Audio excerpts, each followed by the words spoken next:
Bonjour et bienvenue pour ce nouveau numéro du 7-8 Loisirs. Chaque jeudi, l'essentiel des informations pour passer un bon week-end dans les Yvelines. Et tout de suite, le sommaire de cette semaine. Lego, Playmobil, Mécano, à Croissy-sur-Seine, les années 70 ont investi le château Chanorier. Une exposition rassemble jouets et jeux de plateau pour vivre un moment de nostalgie. Profitez aussi de votre week-end pour flâner dans les forêts et jardins yvelinois. Au château de Versailles, Alain Baraton vous emmène à la découverte d'arbres admirables. L'association des naturalistes des Yvelines vous initie à la cueillette des champignons. Et l'agenda complet de vos sorties au programme du cinéma, du sport et une exposition. Pour notre premier rendez-vous, direction Croissy-sur-Seine, et c'est un bond dans le temps qui vous est proposé, un voyage dans les années 70, pas de jeans, pas de def ou de couleurs psychédéliques. La commune a choisi de présenter l'époque à travers des jouets, une exposition à découvrir jusqu'au 2 février. Mathilde Demilly pour les images. Donc là, moi j'ai mon bateau, voilà, je dis que c'est mon bateau parce que c'est vrai que c'est le bateau que j'ai eu moi dans les années, en 78 exactement, à Noël. On pourrait dire d'Éric Jousse qu'il est un grand enfant. Ce passionné collectionne des jouets de son enfance. De sa passion naissent des expositions, comme né en 70. Ça s'adresse à tout le monde, hein. Donc autant aux plus petits qu'aux aînés et aux gens qui ont vécu cette période-là en tant qu'enfants, pour montrer à leurs enfants avec quels jouets ils pouvaient jouer à l'époque des années 70. Immanquablement, vous êtes un petit peu pris au trip parce que c'est les jouets de votre enfance, en tout cas pour ce qui me concerne. Moi, c'était les petits soldats Airfix qui sont au premier étage, mais aussi vous avez la Lune qui est au-dessus de nous, donc tout un tas de choses qui vous rappellent des bons souvenirs. Un voyage dans le temps et dans l'espace. À l'aube des années 70, un événement a marqué la planète. Le premier pas de l'homme sur la Lune. Une inspiration pour créer l'exposition. On s'est dit, mais que faisaient les enfants à l'époque et à quoi ils jouaient ? On a voulu faire un focus à la fois en briques Lego sur cet événement majeur des années 70 sur l'homme qui a marché sur la Lune, mais aussi sur les jouets qui pouvaient accompagner ces enfants à l'époque à travers leurs loisirs et leurs plaisirs. Il ne reste plus qu'à enfiler vos tenues de spationautes et laissez-vous voyager.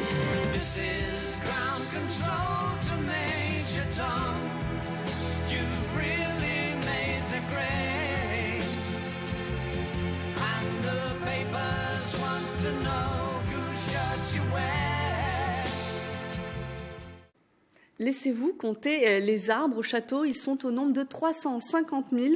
Ils ornent les quelques 800 hectares de jardin du château de Versailles. Et pour leur rendre hommage, un parcours a été créé par les jardiniers. Les arbres ne sont pas que des monuments de sève et de bois. Non, excusez-moi, j'étais en train d'écouter Alain Baraton, le jardinier en chef du domaine de Trianon. 30 arbres ont été recensés par les équipes du château dans un circuit d'arbres admirable. Allons les découvrir. Sylvain Parot, bonjour. Bonjour Mélanie. Vous êtes le gestionnaire du patrimoine arboré du domaine. Déjà, pourquoi avoir choisi de mettre en avant ces arbres ?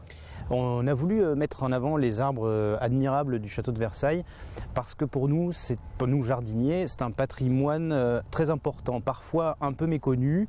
Alors par exemple celui-ci qui est derrière nous, ce très vieux chêne qui est le plus vieil arbre du domaine, il a 365 ans, a survécu à la tempête de 99 et à bien d'autres. Il a survécu aux sécheresses, il a survécu à la Révolution et c'est pour ça qu'on voulait absolument qu'il fasse partie de notre parcours.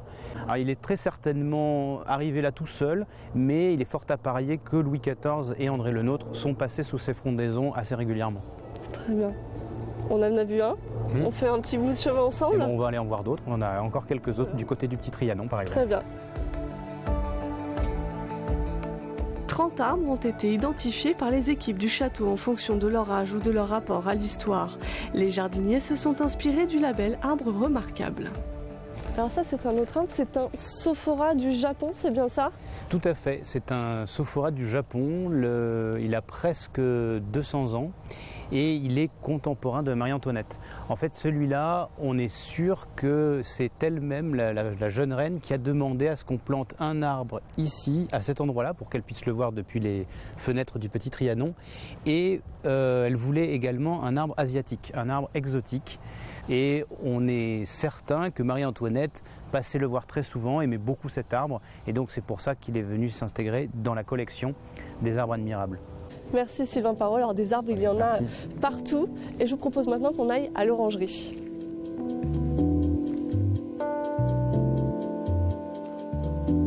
À À l'orangerie, 5 spécimens ont été identifiés. Alors voilà un grenadier, moi je les aime beaucoup parce que j'aime l'aspect torturé comme ça du tronc.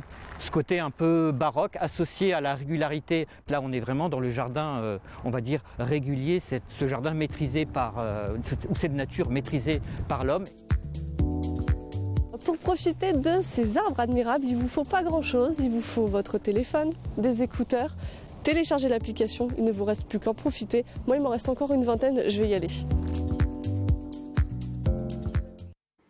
En ce week-end prolongé, vous serez peut-être tenté de vous rendre en forêt pour faire la cueillette des champignons, une balade à faire en famille, mais pendant laquelle il faut être attentif. Tous les champignons ne sont donc pas comestibles. Alors chaque année, de nombreux cas d'intoxication sont recensés.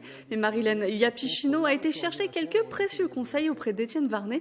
Il est membre de l'Association des naturalistes des Yvelines. La première question, en général, c'est savoir si c'est bon ou pas bon. Mais ce qui est important, avant cela, bien sûr, c'est de reconnaître les champignons. Parce que tous ces champignons ont des sosies. Il faut être toujours très prudent et ne manger que les quelques champignons qu'on connaît bien. Avec un couteau, bien ramasser la base du champignon pour voir l'ensemble de la base du pied qui est importante. Ne pas couper le champignon au milieu, ce qui rendra l'identification difficile. Il y a un mortel là. Et pour ceux qui souhaiteraient se rassurer, l'ANI propose 3 sorties en ce long week-end de Toussaint, en forêt de Benne, de Fosse-Repose ou encore de Bois d'Arcy. Et pour plus d'informations, direction le site internet de l'association qui s'affiche en bas de l'écran. Comme chaque semaine, on retrouve notre instant cinéma. De nouveaux films sont à voir dans les salles obscures et en cette période d'Halloween, pourquoi ne pas vous laisser tenter avec Retour à Zombieland avec Woody Harrelson, Jesse Eisenberg, Emma Stone ou encore Abigail Breslin. Nicolas Dandry et Patrick Jacques de Dixmude ont recueilli les avis des premiers spectateurs.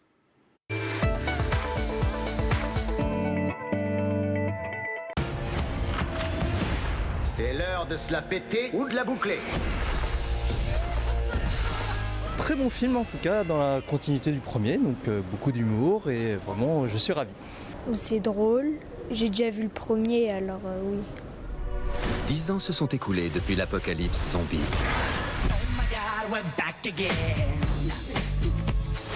Et cette famille dysfonctionnelle. Joyeux Noël! Tu veux savoir ce que j'aimerais? Je m'en contrefous de ce que t'aimerais. A survécu en faisant preuve de discernement. Je suis ultra douée pour la survie. Elle est encore en vie parce que les zombies se nourrissent de cervelle et qu'elle a rien dans le crâne. Les personnages sont hyper sympas, c'est pas trop gore pour les enfants, voilà. Et non, c'est les dialogues qui sont rigolos, les situations, voilà. C'était marrant, mais ça fait pas non plus trop peur. Et les personnages ils sont attachants. Je peux voir?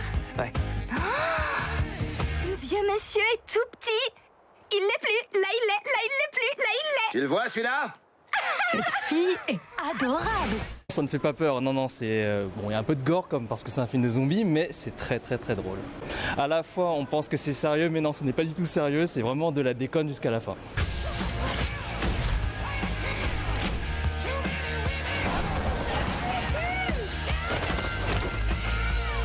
Crève zombie! Dégommez-les!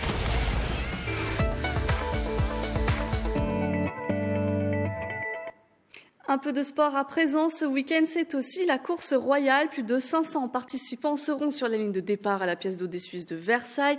10 et 20 kilomètres les attendent pour rejoindre Fontenay-le-Fleury. 1 € par participant sera reversé au Téléthon organisé par la ville de Fontenay le 7 décembre prochain. Et pourquoi ne pas vous glisser parmi les 600 spectateurs attendus le long du parcours? Quelques précisions. Et on traverse la plaine de Versailles, le parc du château de Versailles, pour arriver dans la commune de Fontenay-le-Fleury. Il y a des petites complications, mais c'est beaucoup plus de plats et avec ce qu'on dit dans le jargon des coureurs, un petit casse-pattes, comment à la fin de course, pour leur faire voir que voilà, c'est pas non plus une partie de plaisir. Un mot de rugby à présent avec la 5e journée de championnat honneur. L'Union Rugby Centre reçoit ce dimanche à 15h au stade du Bout des Clos de Maurepas. Le club vit au Grand Air de Saint-Maur. Les Saint-Quentinois sont favoris de la rencontre. Ils sont actuellement 4e du championnat. Viot au Grand Air pointe à la 9e place. Et on part maintenant faire un petit tour en Île-de-France.